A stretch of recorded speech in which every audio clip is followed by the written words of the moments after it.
Hey, thank you for joining me. Hope you're doing well. This is Devin Madgy from the Flat Earth Paradise channel, and I'm here to bring you today a little presentation on Flat Earth's North Pole. And indeed, we are going to be talking from the ground up why this is the Garden of Eden, Hyperborea, an ethereal landscape of the heart and soul, which myself and thousands of others have our eyes set upon. Now, I gave this lecture a few weeks ago, so I'm going to give it once again on the internet. So, as we all know, this is the Gleason model of the flat earth.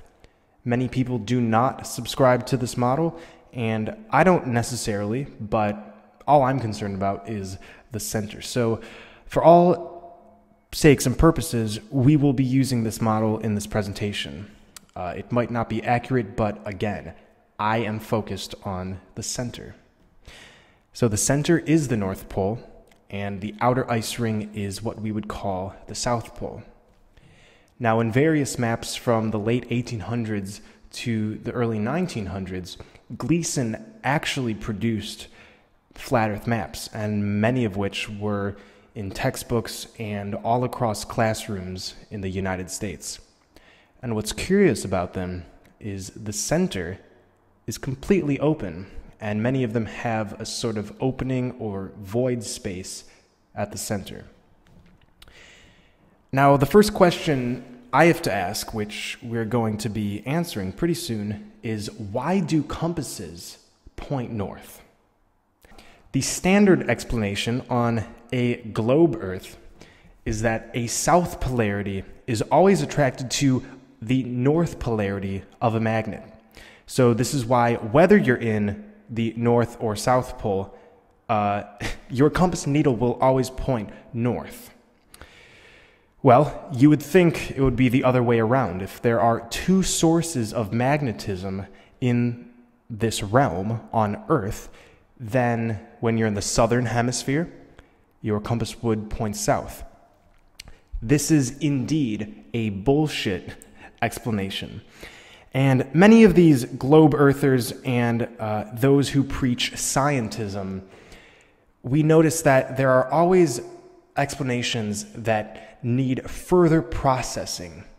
At first, gravity does not make sense, but over time you repeat it enough, then the complexity becomes the truth.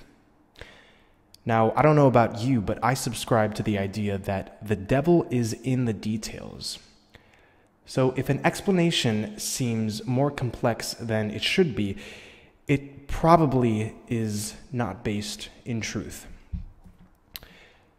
Now, this is a model of what many would say are the lands beyond the ice wall, the Antarctic ice wall. This is a supposed Tibetan map that was found. We are not sure if there are lands beyond the ice wall, but there may be. And whether or not this is the case, I'm here to inform you, this is a red herring. The Antarctic ice wall is furthest away on what we'd call Earth from the magnetic center, from this toroidal field. And as we'll be showing, the closer you are to this source, the more holy and sacred, non-dual and pure of a peoples and land this is. But Devin, we already know what's at the Arctic. There's no mystery. Well, there is indeed a mystery. I mean, there are ambiguous sheets of ice that are illustrated on many globe maps, on many ice illustrations of the Arctic, and all of them are different. They're all completely different. In fact, on Google Maps, we don't even see an ice sheet. We just see water. We see a spot of ocean. And this is strange. This is very, very strange. So what are they hiding? What's also curious is if you look at flight paths, none of them go over the Arctic Circle. Some of them are in the borders of the Arctic Circle, but as you can see, many quite inconveniently will go around this area. Now, this doesn't really make sense, especially when you're going from, the US to Russia or something like that. And, well, this is because there is a giant hole or crater or vortex at the North Pole. I'm about to show you some images, but I first must talk about what soft disclosure is. So soft disclosure is a form of disclosure in which the powers that be reveal occulted information by strategically placing it in public view. This could be on random images online, this could be in video games, movies, web pages, what have you. Soft disclosure is what we call hidden in plain sight. So keep that in mind when we're looking at the following images. These are indeed CGI. These are indeed CGI photos released from NASA, but they have a purpose. They are here to reveal the North Polar Vortex. You can do a Google search of North Pole hole, and you will find these very images. Some were said to be taken by satellite, some were taken by the actual space station, some were taken by the Russian Mir station. It's very, very interesting. Very interesting. Now, you might say, I can get behind flat Earth. Flat Earth is provable. We can observe the lack of curvature. We can define the bunk physics that have been handed down to us through Copernicus and Newton and Einstein. And we can observe flight paths and deem the Earth to be an immovable flat plane.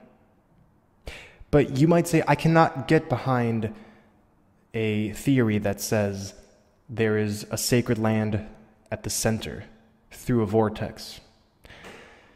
Well, to that I have to say, time to get out of the materialist, reductionist perspective of the world.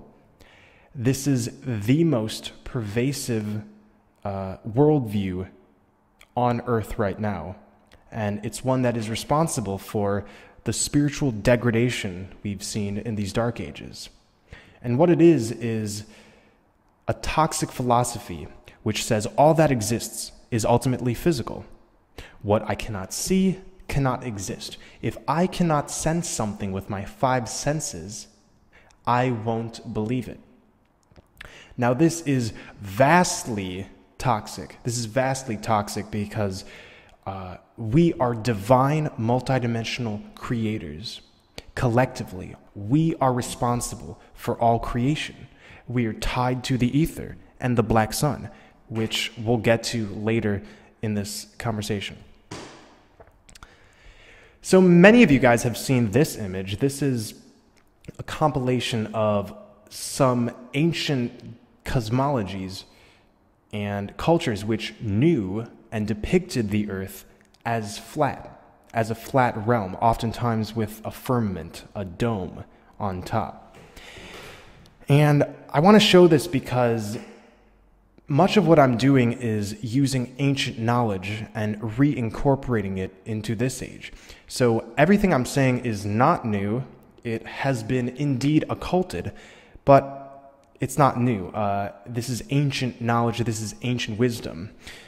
And funny enough, in the Ancient Wisdom by Jeffrey Ashe, he writes, "In the far north, there is a high and paradisal place, peopled by an assembly of beings of superhuman longevity and wisdom.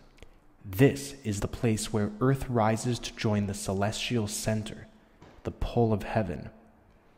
So what is the pole of heaven? Well, this is the center point. It's what we'd call the axis mundi. Sometimes it is a world tree, sometimes it is a tree of life, sometimes it's just an ambiguous world pillar. And the axis mundi is the connection between heaven and earth in certain beliefs and cosmologies. And we're going to go through a few. Here's the Germanic cosmology of the earth. We see the central pillar Irminsul. Here is an artistic depiction of Irminsul. Here is the Persian perspective of the Earth, and at the center we have Mount High Hera. And this depiction is actually including an ice wall. So High Hera is at the center, at the North Pole. The Norsemen knew the Earth was flat and had Yggdrasil, the cosmic tree of life, at the center. The Navajos knew the Earth was flat with a center axis. Here's Mayan cosmology. They had a sacred pyramid at the center. Here is the Babylonian depiction of the Earth. They had something quite similar. And then we get to Vedic cosmology. And this is what we would call Bhumandala. Bhumandala is the Vedic illustration of the universe. And at the center of Bhumandala, underneath the pole star, is Mount Sumeru, or Mount Meru. This is the cosmic mountain in Hindu mythology, and it bridges the heavens, earth, and the hellish realms. At the base of Mount Meru, it is quite physical, and the higher up you go, the more ethereal this mountain becomes. It is hundreds of thousands of miles tall, and it is the abode of demigods in the Hindu religions. At top is the castle of Brahma. This is Brahma's golden abode. Now, everything is a microcosm of the macrocosm. Everything is a reflection of everything else. We are inside of a fractal. We are God fractalized. And everything we observe is a part of this source energy that's been fractalized. So it's no coincidence that all creation always funnels to the center. You can look at any pattern in nature. There is always a center point from which everything branches out from.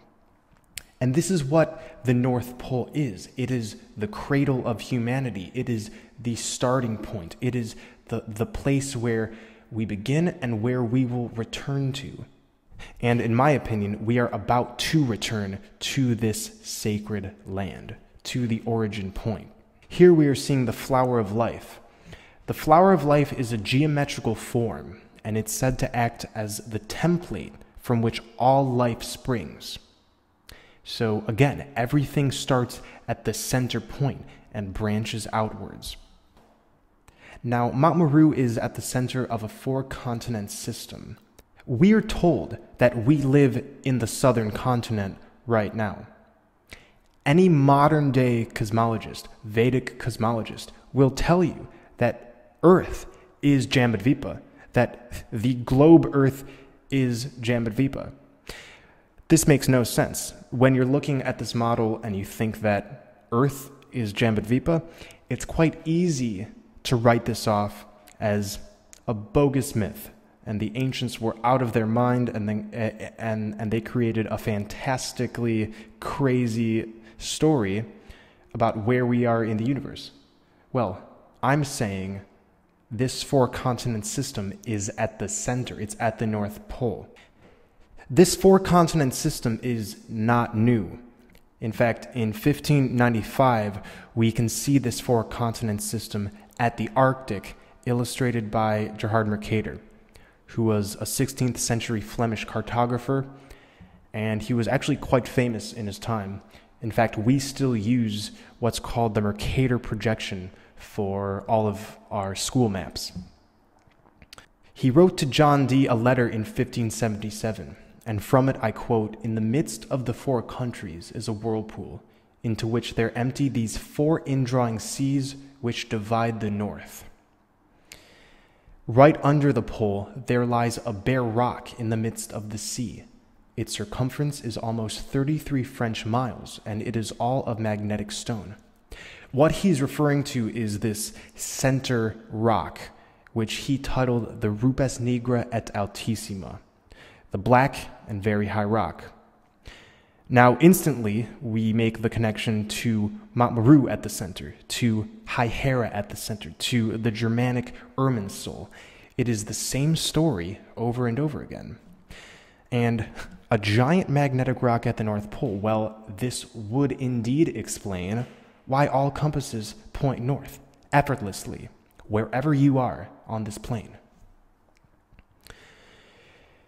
We see four rivers which converge at the center to what he called an indrawing sea. I have to make the connection. There were four heads of one river that went out from Eden in the Garden of Eden story in Genesis. Of course, the next line of scripture states that this is the Euphrates River and this is the Tigris, and these are all rivers which currently exist in the Middle East. Well, for those of you who have been watching my channel, you know that all history is his story. Many religious texts, historical accounts, etc., have been conveniently changed or switched around as to confuse the masses, as to not reveal occulted knowledge. So why is it crazy to believe that these rivers, which do exist in the Middle East, were simply inserted into the story? Now, if this was the only map of the Arctic with four continents, we could easily write it off as fiction, as a fairy tale. But no, from the 1400s to the mid-1600s, almost all world maps contained a four-continent system with what appears to be a giant rock or mountain at the center. And in some of them, like this one, I mean, it's a huge system. We see the four rivers, we see the rock at the center. I mean, this is quite a large area of land which has been taken out of the public eye. And not only were they European maps, but they were also Asian maps. And so around the world, these four continents were drawn.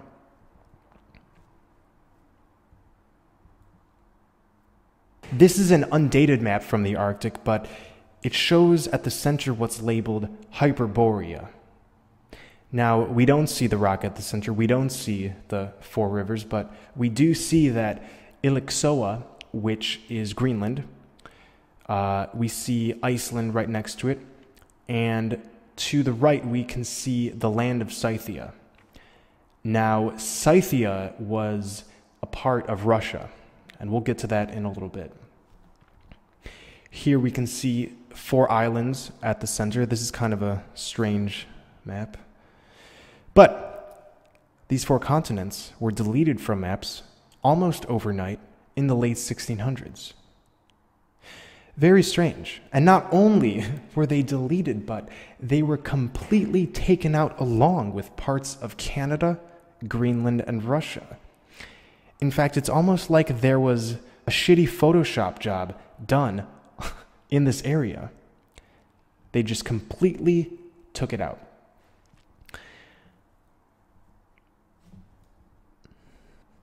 Now, in Celtic mythology, there is a group of demigods called the Tuatha De Danann, and it's said that they came from the northern islands of the world, and this is where they were instructed in the magic arts.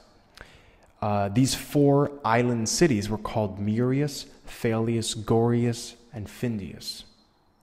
So it's very interesting that not only do we have the four continents surrounding Mount Meru, not only do we have the four island cities in these northern islands of the world, but we also have what's called the Isles of the Immortals, which is seen in Chinese mythology. Now, it's said that these were four floating islands. The Japanese called this North Polar area the Island of the Congealed Drop. And as we can see in the Japanese depiction of the world, at the center is Mount Shumasin. Surrounding Mount Shumasin are 7 rings of golden mountains. So now we get to Shambhala. This land has many names. One of my favorite names for it is Shambhala.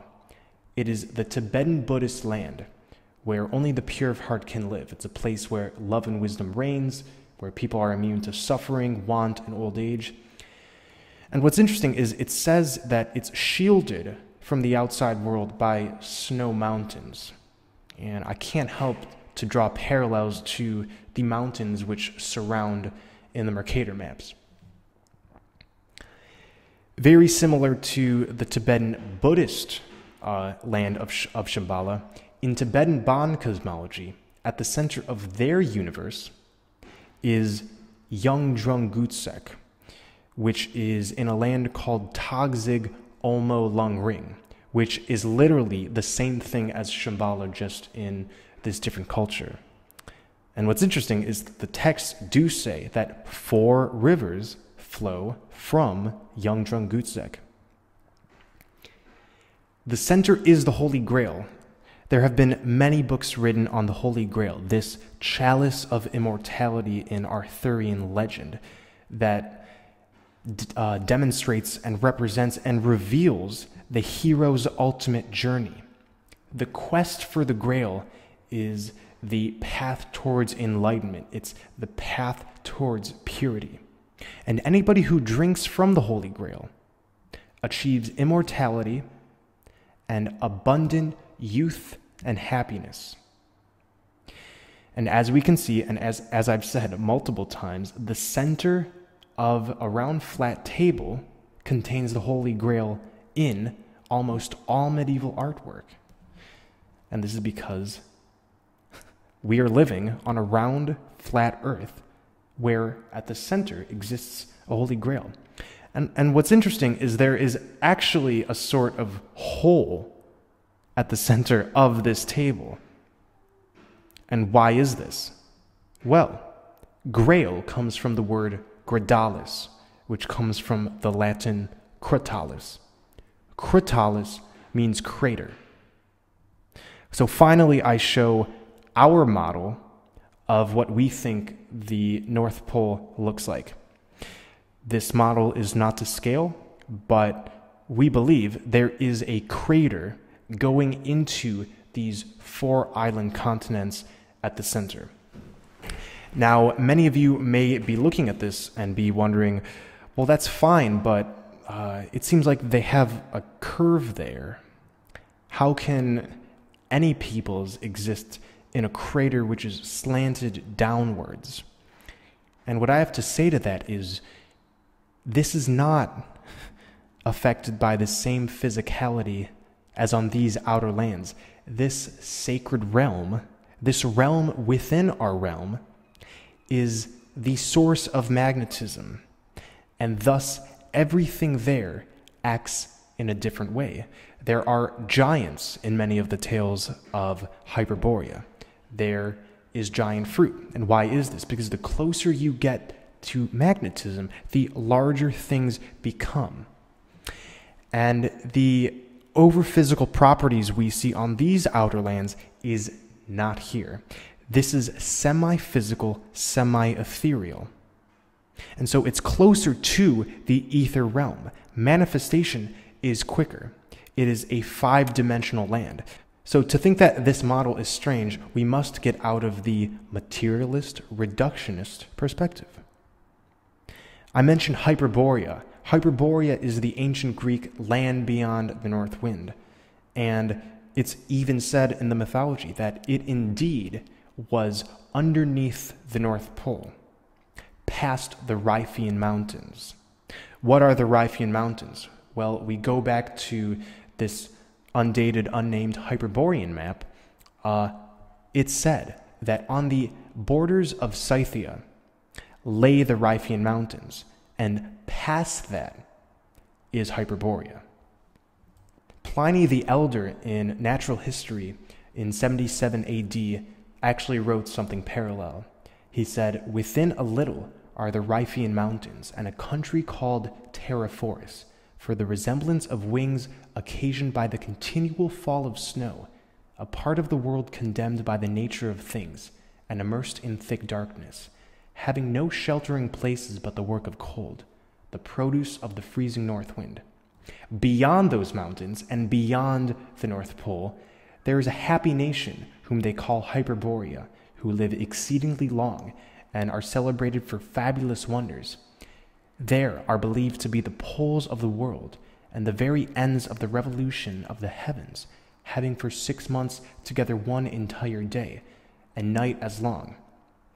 So this is interesting. It is actually stating that one day there is like 6 months out here.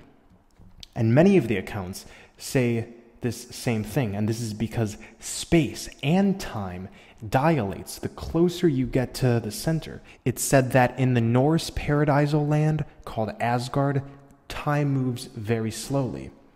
And what's interesting, if we go back, we can see Pliny says beyond the North Pole, this is where Hyperborea is. Well, how does this make sense? Beyond the North Pole, that almost sounds like an ambiguous area.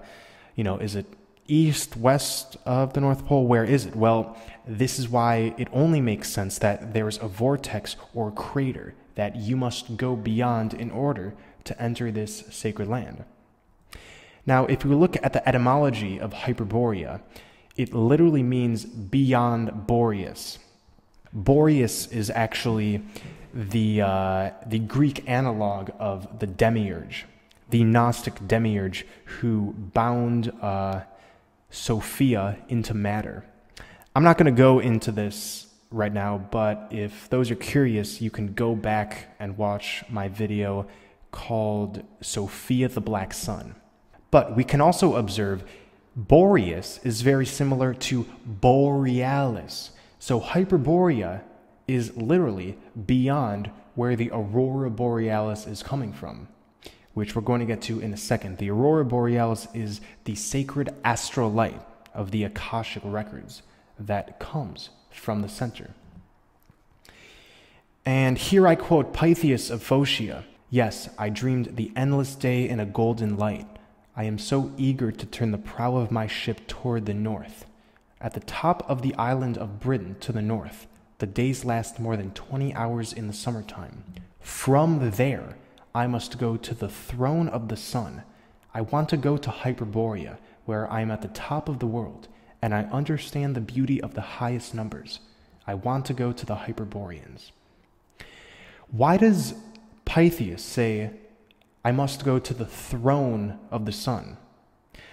Well, the center is the throne of the sun. After all, it is the origin point. It's said in the Greek mythologies that each autumn, Apollo would leave Greece to spend wintertime in Hyperborea. He would be on his winged chariot pulled by pure white swans. And when he arrived there, he would spend his time dancing and feasting in Hyperborea, where there were temples built for Apollo. Now, Apollo is the late Greek personification of the sun. So this story is actually an allegory. So it said each autumn, Apollo, the sun, would leave to spend wintertime in Hyperborea. Many of you have probably seen this. This is the path of the sun on our flat realm. And as we can see, it spirals in and out from the center.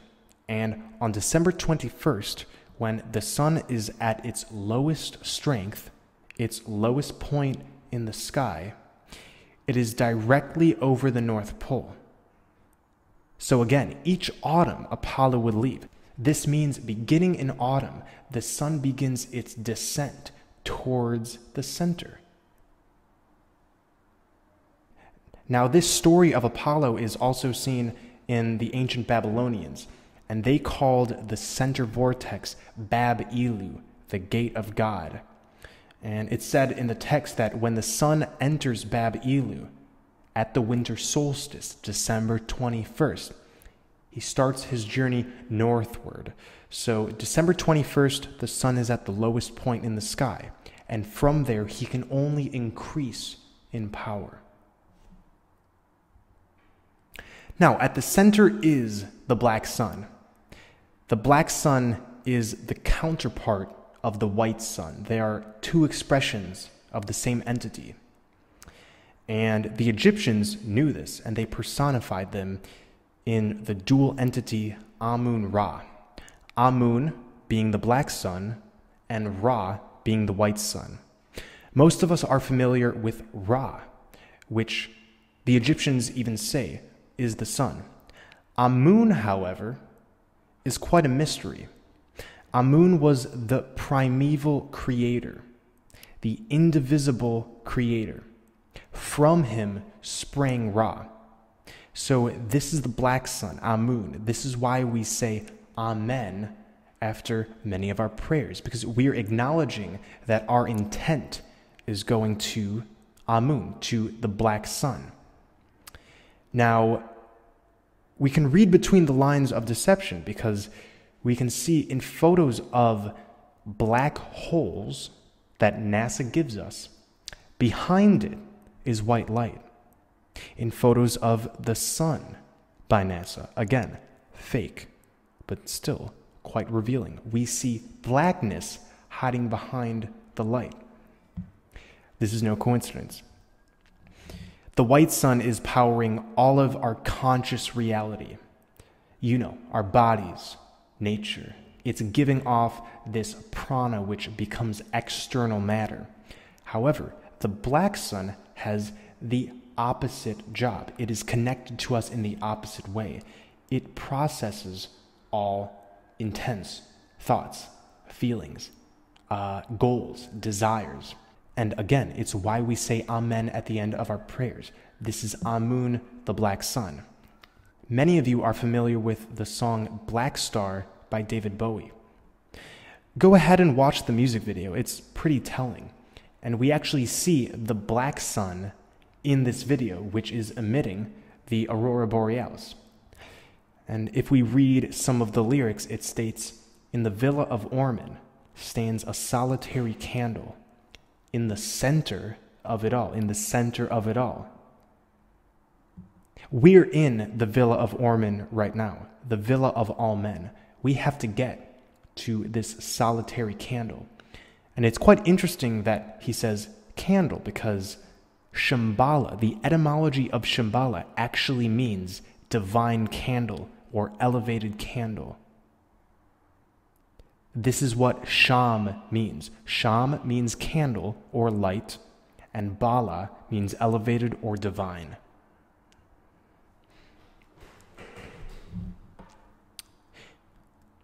Now, in the mid-1800s, there actually is an account that came out called The Smoky God, in which a sailor named Olaf Jansen and his father actually went to this place. From it, I quote, "My father was an ardent believer in Odin and Thor, and had frequently told me they were gods who came from far beyond the north wind. There was a tradition, my father explained, that still farther northward was a land more beautiful than any mortal man had ever known, and that it was inhabited by the chosen." What they found there was amazing. They found giant vegetation, peaceful giants, a race of beings who were always laughing, who were always partaking in music and praise for the gods, and everybody was on the path of purity there. There was no disharmony to be noticed in the entire stay. And they even had houses. They have houses and industries that are quite similar to these outer lands. But like Olaf Jansen suggests, these are not destructive. These are compatible with nature, with Gaia. Many of you have heard, especially from Hollow Earth circles, that Rear Admiral Byrd in the 1920s flew into the North Polar opening as an accident. And from his diary, he actually said, "I'd like to see that land beyond the pole. The area beyond the pole is the center of the great unknown." He wrote this about 20 years after his trip there. And we actually have an audiobook done by an ex-North SEAL member, which I suggest you check it out. This is from his diary, and he details flying saucers there. He details woolly mammoths, and just like Olaf Jansen, giants, a peaceful race. Now, man is a microcosm of the macrocosm. And I say this because it means everything we are is representative of the realm we're in. If we look at the energy field around us, we see that there is a toroidal field emerging and converging at the heart, from the heart. And why is this? Well, because the heart of the earth is the origin point, and we must get to the heart. We must open up the green rays of our hearts, which is, like I always say, the same color as the aurora borealis. This is a chakra chart, and I'm giving this just to basically detail where we want to be. Those who are on Earth are sort of in limbo. Earth is an anagram for heart. But this does not guarantee that from Earth we will ascend or incarnate into higher realms. The heart chakra is the bridge from the material to the spiritual. If one does not activate their heart, one cannot ascend to higher realms. So I want you to think of a flat plane right now, and you're looking at it from a sideways angle. We're told many stories of reptilians and all of these non-human entities. Some of them come from, in my opinion, beyond the ice wall, but many of them come from underground, come from the lower realms. And these are realms that have to do with the solar plexus, the root chakra, the sexual chakra, the sacral chakra. These chakras have to do with power, security, sex, greed. The point of all of this is not, let's get to the center. It sounds like a paradise. It sounds like an amazing place. Indeed it is, but it is a pure place. It is a non-dual location. We put ourselves in these outer lands. Our actions throughout the multiverse, whatever happened in the so-called past, that has placed us in these outer lands. Now, if we want to make it into the center, past Heimdallr, past the flaming sword, we will not only take the external journey to get there, either on foot, by boat, perhaps by plane, but we must take an inward journey. We must spend time in solitude. We must rediscover our divinity. We must cleanse our bodies. We must purify our thoughts. We must not go towards extremes. And we must observe total cooperation with Source. Because while everything comes from Source, not everything is of Source.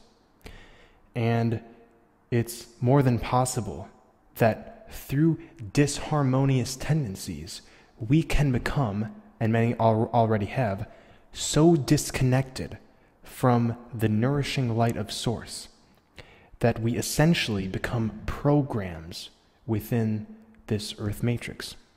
We essentially become archons, demons.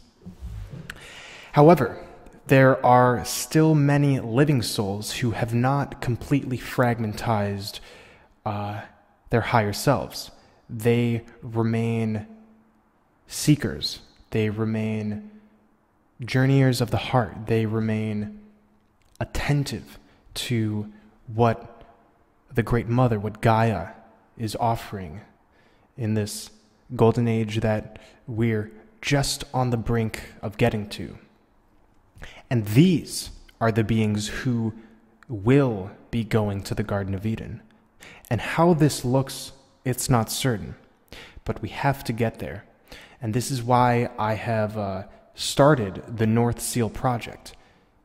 And what this is this is meant to facilitate our polar return to this sacred land. One person is all it takes. One person will create an etheric link from these outer lands to the center. And what this will do, I cannot say. But what I can say is the North Seal Project is here to inspire and navigate our way into the Garden of Eden. To get there, we must navigate by the stars. We must find where the North Star is and go in that direction. The North Star Polaris is at the center of our flat plane, and directly below it is the North Pole. If we look at the constellation the Big Dipper, its movement throughout the year creates what looks like a swastika. It's therefore no coincidence that the swastika is the most ancient symbol. It is pervasive throughout almost every ancient culture in the world. And why is this? Well, this is because the land underneath the swastika is the holiest of all pursuits. Now, I'm going to end this with some wordplay. The center is a land where we must enter. Compass, the word compass is begging us to compass to where the compass needle is pointing to. And porthole is an anagram for North Pole. Now, a porthole, as we know it these days, it means an airplane window. However, the Scottish root port actually means gate. So it's a hole that is a gate. It is a gateway. And of course, porthole is very similar to portal. So thank you everybody for watching. I hope this has inspired many of you. If you're new to my channel, please check out my in-depth presentations. I've been conducting research over the past year on this area, and I will not stop. However, my research is almost coming to an end because the devil, like I said at the beginning, is in the details. So it's not about how much scripture we can quote. It's not about how many references we can find. It's not even how many proofs we make. It's about how the external journey combines with the internal journey, how the esoteric merges with the exoteric. So the point of all of this is to expand our consciousness. It's to redefine what being a human being is. And on that note, I wish all of you a beautiful day, and I love you all.